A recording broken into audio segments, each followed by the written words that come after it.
Jeg hedder Else Bie. Jeg har en lille firma, der hedder Be Happy i Fredericia. Jeg arbejder med happy management og latter. Og hvad jeg har fået med hernede fra, så synes jeg i forhold til livsglæde at se den måde, som de arbejder med deres ting på, er stolte og viser den der store glæde, der er ved at arbejde med det, de gør.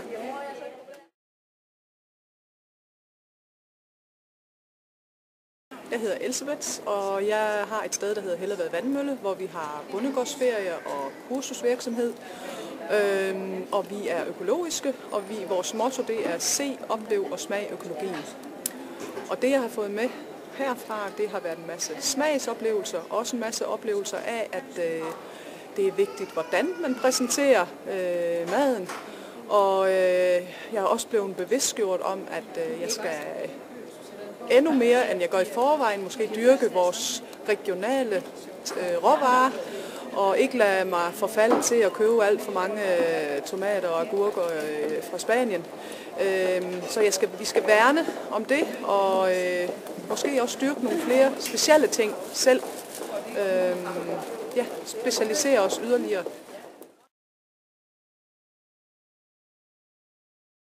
Ejler Bro og har den gamle avlsgård i Ribe. Det er et refugium for kursus, kreativitet og behandling. Og hvad jeg tager med her fra Italien, jeg synes, at borgmesterens tale og riges omkring slow food, at økologi, som jeg jo og også bæredygtighed, både i materialer, som gården repræsenterer, og den med, at det er værd at blive ved med at kæmpe for, og at sådan i et lokalsamfund eller i kommunen, Esbjerg og Ribe, kunne det være sjovt at lave nogle, altså også gå højere op med det og sige, hvordan kan vi gøre det her et attraktivt sted, når vi tænker bæredygtighed og altså slow food i det hele taget. Jeg hedder Grete Pedersen, og jeg har helseværkstedet i Jelling. Jeg er psykoterapeut og arbejder med stress og chok-traume for mennesker, der har det dårligt. Det, jeg har fået med mig hjem, og det, jeg har oplevet her, det er simpelthen den stolthed og de traditioner, som området har taget til sig her, og som de bliver ved med at holde fast i. Og det har i hvert fald gjort mig tydeligt på, at jeg skal være stolt over det, jeg arbejder med, og at jeg skal holde fast i det, der er mit helt specielle område. Jeg skal ikke lave det samme som alle de andre. Og det er jeg ved at arbejde videre med, men jeg er rigtig glad for at blive bekræftet i det.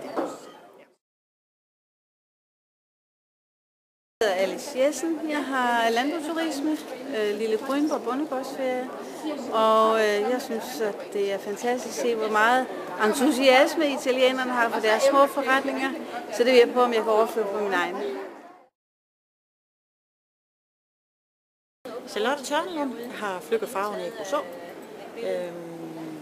Med hjem fra Toscana tager jeg at have underbygget min teori om, at jeg har kogt alle uvæsentlige ting ud af min forretning.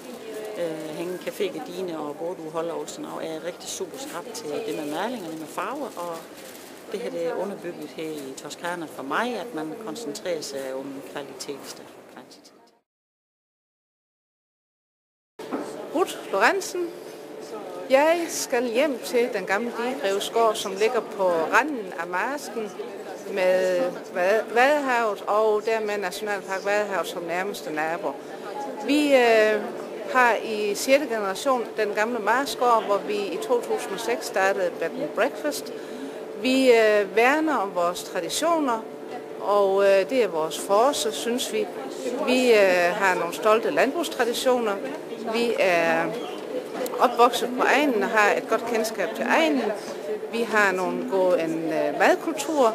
Vi har et kulturhistorisk kendskab til lokaliteterne og til vores eget sted. Og det vil vi bygge videre på, og opholdet her har bekræftet mig i, at det kan man bygge på. I aftes blev der sagt, at vi kunne ikke tage vin med hjem på flasker. Det var ikke det, det handlede om.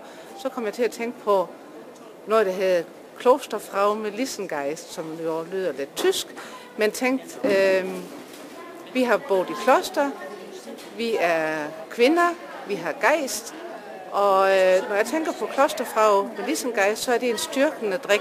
Og det, jeg tager med hjem herfra, det er, at jeg vil have sådan en flaske, en imaginær flaske, som jeg lukker op en gang imellem og tænker, det kan bruges, det vi har, det styrker, Der er gode minder i, der er kraft, og der er noget fundamentalt i det.